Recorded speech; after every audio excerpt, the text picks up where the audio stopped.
start of my day is get to the job location. Then it is put on all my appropriate PPE, vest, hard hat, safety glasses, steel-toe boots. I load up knowing I won't be back to the truck until lunchtime. And then it is task specific as to how much tools I load up into my vest. We're doing the easement, we're hanging flags at the easement, and then if a tree was within the easement, we're tagging it to be removed, and if it's not, we keep moving.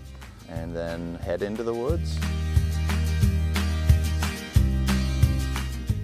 A non-routine day would look like going to see an outage tree. If there is a particular customer that has questions about work that's being done, or if they get a notification in the mail saying that work is going to be done to their property, and explaining that to that specific person. Auditing and checking work that's already been done to make sure that it was done to the specs of the utility. Also taking inventory of what work needs to be done in the future. I also, every once in a while, will go into the office and do a little bit of the GIS work, which has been really interesting to be able to do that. I didn't really have any experience with that when I came in, so that's been really fun to learn that.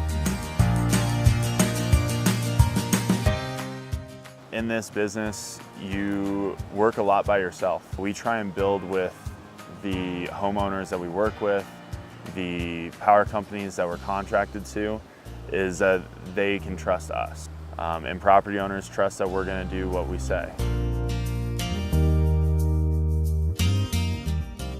Core duties would be to alert my utility of any pending hazards that I notice that are out of the norm. Aside from that, I would work plan each span. From pole to pole, I would see what needs to be maintained and how can we do this in a cost-effective manner to the best of my ability.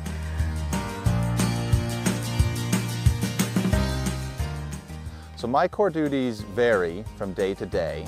They can be anywhere from hanging easement flags and making a decision whether a tree should be pruned or removed, or it's you go and you audit the work of a crew, whether it's the floor work that they performed or the sideline. You go and make sure it got done to the client's standard. When there is a storm, you have to go and be available for the client then and be ready to do whatever is asked of you, whether it is go help a crew get going, go sweep some lines that had some damage. A lot of times during storms, that's when the safety of the community is kind of at the height. Tracking down those outage trees and making sure that if there is still something that's hanging on a line, making sure that that gets addressed quickly and effectively so that it can, become not a risk anymore.